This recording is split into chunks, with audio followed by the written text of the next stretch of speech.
Agora, olha, outro exemplo. Isso aí é o quê? É um prisma. Né? Eu tenho aqui, ó, esse triângulo que está aqui na base, mais esse outro triângulo, certo?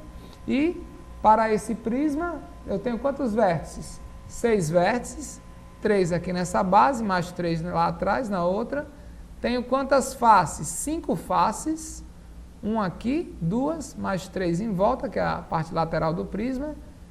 9 arestas, ok? Se você fizer a contagem, vai dar 9 arestas. Verificada a relação de Euler, 6 e 5 igual a 9, 9 mais 2, ok? 6 e 5, 11, 9 mais 2, 11.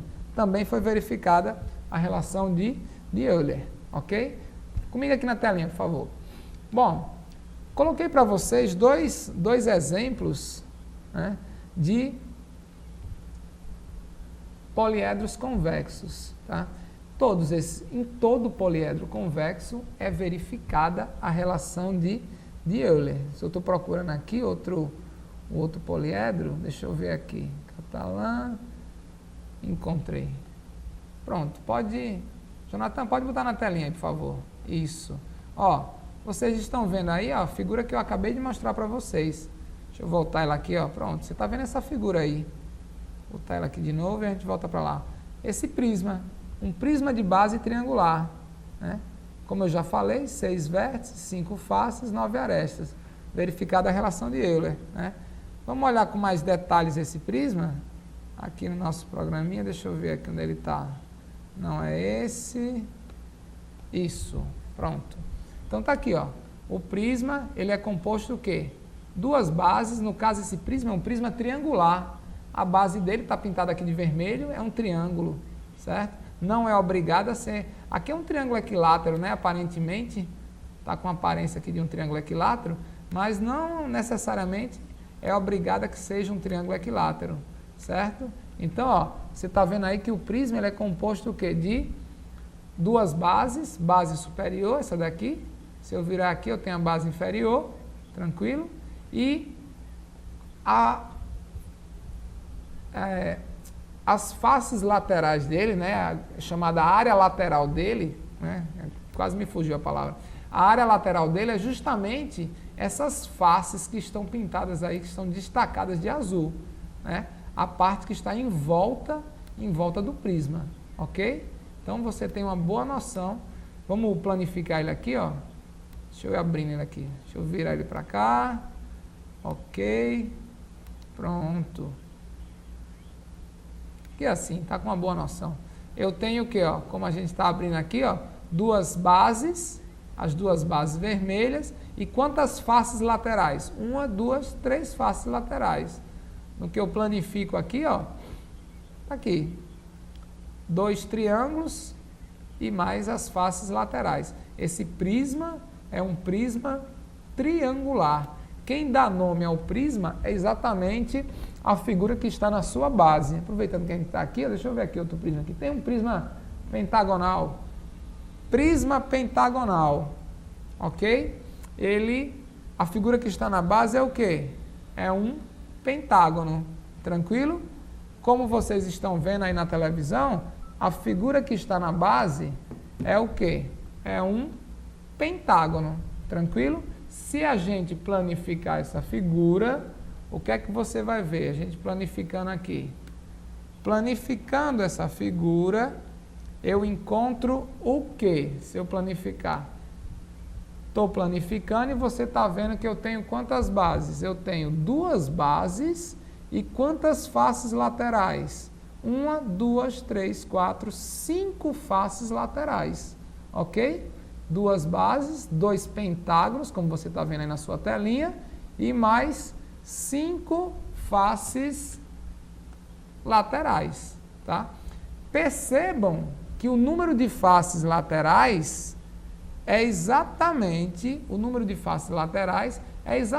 a quantidade de arestas da base, tranquilo? Num prisma pentagonal, cuja base é um pentágono, que como você está vendo aí na sua telinha, ele vai possuir quantas faces laterais? 5 faces laterais. Tranquilo? Deixa eu ver outro aqui, ó. Prisma hexagonal. A base agora é um hexágono. Vamos fechar ele aqui, ó. Veja que a base é um hexágono. Se a base é um hexágono, ele vai possuir quantas faces laterais? Vai possuir 6 faces laterais. 3 aqui na frente, mais 3 lá atrás, ó. A gente pode virar, tudo bem? Prisma hexagonal. E aí vai, a gente pode ter prisma de quantas faces eu quiser. Então aqui é um octógono já. Claro que o vestibular, pode vir comigo aqui, Jonathan. Comigo aqui na telinha. Isso. Cadê o Jonathan? Ele deu. Jonathan, comigo aqui. Isso, beleza. Ele estava assistindo um filme ali, por isso que ele dormiu um pouquinho. Bom, claro que o vestibular, ele tem o hábito de trabalhar com que prismas? Prismas de bases quadrangulares, certo? Prisma de base triangular, principalmente o triângulo equilátero, e prisma de base hexagonal, certo? Claro, sempre, né, é mais comum, né, ele adotar o hexágono regular. Lembrando que o hexágono regular, ele é formado por 6 triângulos equiláteros. Tá? Então, ó, se você precisar calcular a área do hexágono regular, você faz o quê? Calcula a área de um triângulo equilátero e multiplica por 6. Está calculada a área do hexágono regular. Tranquilo? Vamos para mais um exemplo. Pode botar aí na telinha, Jonathan. Isso. Aí eu tenho um poliedro que não é convexo, ok? Por que que esse poliedro, ele não é um poliedro convexo? Pelo seguinte, um poliedro convexo, quando você corta ele com algum plano, quando você coloca um plano em alguma de suas faces, coincidindo em alguma de suas faces, todo o poliedro fica no mesmo lado desse plano. E isso não acontece com essa figura. Eu vou cortar ela aí com um plano e você vai perceber que parte do poliedro vai ficar de um lado do plano, outra parte fica do outro. Quer ver? Vamos fazer o plano aí passando, ok? Cortou o poliedro. Então, olha, perceba que quando eu colei esse plano aqui na face do poliedro, vou até voltar aqui, ó. Tá vendo essa facezinha aqui, ó? Essa que coincide com essa. Quando eu passei o plano colado nessa face, o que foi que aconteceu? Parte do poliedro ficou à esquerda do plano e outra parte ficou à direita. Isso caracteriza, ó, vou colocar o plano aí novamente, ó, isso caracteriza um poliedro não convexo. Tranquilo? Por quê? Estou percebendo aqui que parte do poliedro ficou à direita do plano, a outra parte aqui do poliedro, como você está vendo, ficou à esquerda. Então, nos poliedros convexos, quando você cola um plano em qualquer uma das faces, todo o poliedro fica do mesmo lado do plano. Então, isso é um poliedro convexo. Eu também gosto de falar da seguinte maneira. Se você imaginar 2 pontos no interior da figura, imagine aí, agora você vai ter que usar a sua imaginação. Imagina aí 2 pontos lá dentro do poliedro. Um ponto aqui, mais ou menos aqui assim, bem aqui por dentro, e outro ponto aqui, ó. Quando você traçar uma reta unindo esses 2 pontos, o que é que vai acontecer? Parte da reta vai ficar fora, na parte externa do poliedro. Isso caracteriza um poliedro não convexo. Ao contrário dos poliedros convexos, esse aqui é um poliedro convexo, prisma triangular. Qualquer lugar que você imaginar 2 pontos no interior desse poliedro e ligar esses 2 pontos por um segmento, esse segmento vai ficar totalmente no interior da figura. Se eu colar, como eu disse aqui, ó, se eu colar um plano aqui, né, perceba que ele vai ficar totalmente à direita, né, o plano, a figura vai ficar totalmente do lado do mesmo plano. Já o que não acontece nesse nosso outro poliedro. Mas mesmo assim, para esse poliedro, ainda fica valendo a relação de Euler. V, vértices, ele tem 24 vértices, ele possui 14 faces, se você contar isso, você vai ver que tem 14 faces, possui 36 arestas, aí vai dar um trabalhozinho para você contar, né? E a relação de Euler está verificada. 24 mais 14 igual a 36 mais 12. Quer dizer, a relação de Euler, ela é válida para todos os... Pode puxar para mim aqui, Jonathan. Obrigado. A relação de Euler, ela é válida para todos os poliedros convexos, tá certo? E alguns poliedros que não são convexos também verificam a relação de Euler. Mas cuidado, não são todos os poliedros não convexos, tá certo? Somente alguns. Eu coloquei um exemplo aí só para ilustrar, ok? Vamos para uma questãozinha aí para a gente ver se a gente aprendeu. Essa questãozinha diz o seguinte: uma bola de futebol foi confeccionada utilizando-se 32 faces planas. Uma bola de futebol foi confeccionada utilizando 32 faces planas, sendo 20 hexagonais e 12 pentagonais. 20 hexagonais e 12 pentagonais.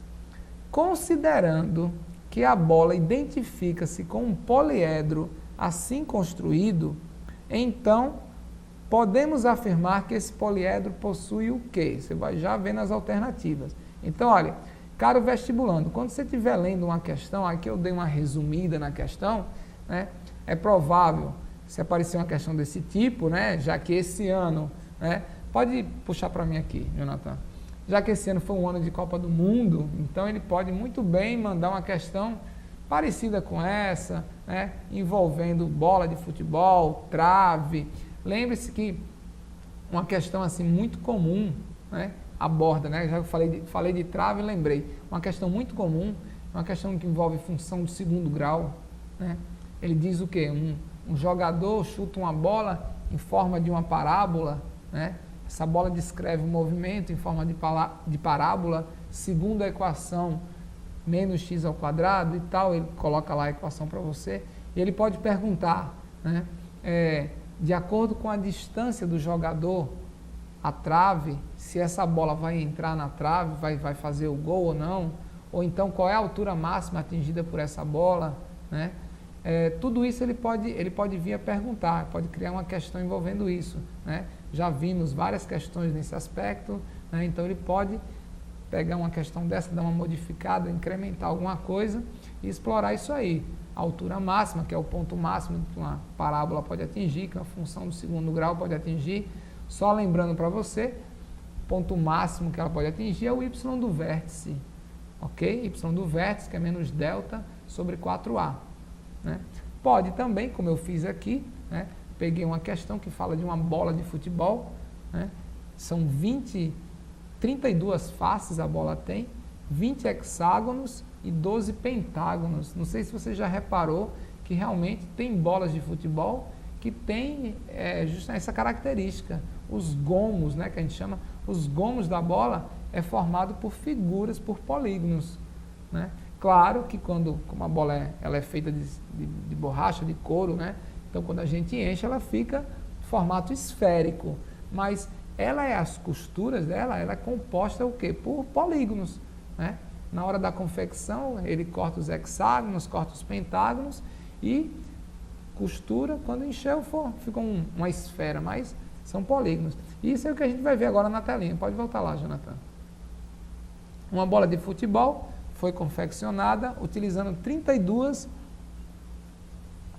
faces planas, sendo 20 hexágonos e 12 pentágonos. Então, está aí na sua telinha, pode perceber, as faces pretas são os pentágonos, as faces brancas, que você está vendo de branquinho, são os hexágonos. Então eu tenho, ó, essa bola ela é formada por hexágonos, os gomos, né, são hexágonos, e essa parte preta são os pentágonos, ok?